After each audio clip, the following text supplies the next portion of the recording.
مکہ مکرمہ میں ایک صحابی تھے حضرت صہیب یہ جوان تھے، ان کی عمر 25 سے 27 سال کی، اور ان کی جوانی کا حال یہ تھا کہ نہایت ہی عمدہ اور مہنگی خوشبو استعمال کرتے۔ مکہ کی گلیوں سے گزرتے تو ان کی خوشبو آتی تھی۔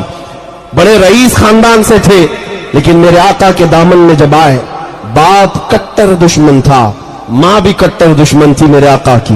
وہ نہیں چاہتے تھے کہ صہیب ہمارا محمد صلی اللہ علیہ وسلم کے ساتھ جائے، اس لیے کہ رسول پاک کے صحابہ میں اکثر غریب تھے، ایک امیر کا بیٹا کیسے آ جائے گا؟ ماں باپ روکتے رہے، لیکن یہ محبت بڑھتی ہی رہی۔ ایک بات یاد رکھیں، دیوانوں کا حال ہی یہ ہوتا ہے، جب جب انہیں حضور سے روکا جاتا ہے محبت میں اضافہ ہی ہوتا جاتا ہے۔ سبحان ہم نے دیکھا ہے محبت میں اضافہ ہی ہوتا جاتا ہے۔ اس صہیب کو ماں بھی روکتی رہی، باپ بھی روکتے رہے۔ وقت ایسا آیا کہ باپ نے دھمکی دی کہ اگر تو وہاں جانا نہ چھوڑے گا تو تیرے ساتھ میں بہت برا سلوک کروں گا۔ جب یہ ظلم سہتے سہتے صہیب نے دیکھا کہ میرے آقا ہجرت کر کے مدینے چلے گئے، مکہ میں نہیں تھے، تو حضرت صہیب نے کہا میں بھی اب مکہ چھوڑ کر کے ہجرت کر کے چلا جاؤں گا۔ باپ نے کہا اگر تو نے ایسی حرکت کی تو ساری جائیداد تیرے سے میں آگ کر دوں گا، تجھے ایک پوٹی کوڑی بھی نہیں دی جائے گی۔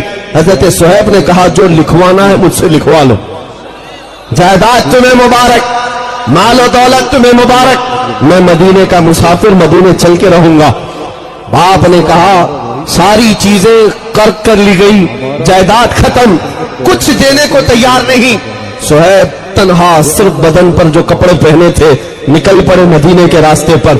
ابھی تھوڑی ہی دور گئے تھے، پیچھے سے ماں پکارتی ہے، کہتی ہے صہیب تجھے پتا ہے تیرے جسم پر جو کپڑے ہیں وہ ہماری کمائی کے ہیں، ہمارے پیسوں کے ہیں، ہمارے پیسوں کے کپڑے پہن کر کے تو محمد کے پاس جائے گا؟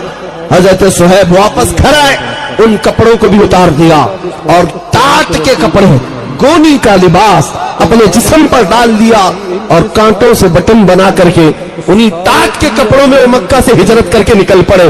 انہیں کوئی چیز روکنے والی نہیں تھی۔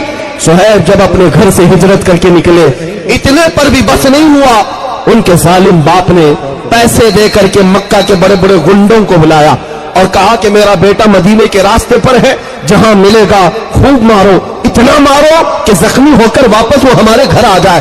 پیسہ لے کر کے گنڈے آئے، بیچ راستے میں صہیب تنہا تھے، تنہا اس عاشق رسول کو گنڈوں نے گھیر لیا۔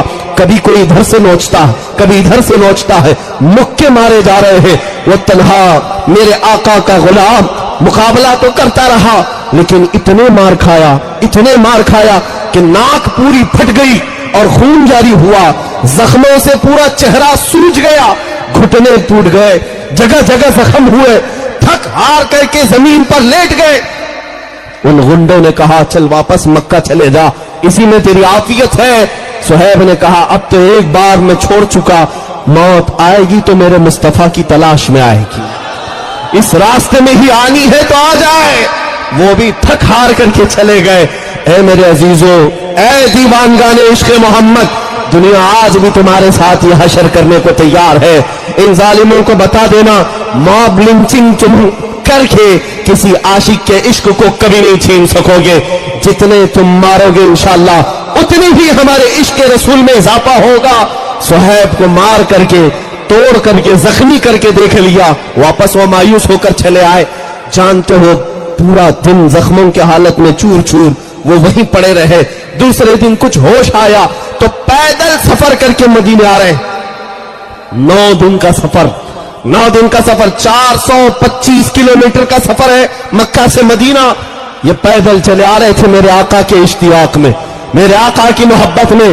ادھر مدینہ طیبہ میں صحابہ کہتے مغرب کی اذان کا وقت تھا، میرے آقا صلی اللہ تعالی علیہ وسلم مسجد سے باہر آئے اور قریب اپنی گردن اونچی کر کر کے بار بار اس طرف دیکھ رہے ہیں جو سفر کا راستہ تھا۔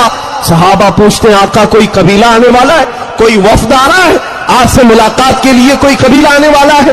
میرے آقا نے فرمایا نہیں، میرا ایک دیوانہ، میرا ایک عاشق آنے والا ہے جو زخموں سے چور ہے۔ لوگوں نے اس کا راستہ روکا مگر اسے کوئی نہ روک سکا۔ صحابہ کہتے کون ہے جس کا انتظار مصطفیٰ کریم فرما رہے ہیں؟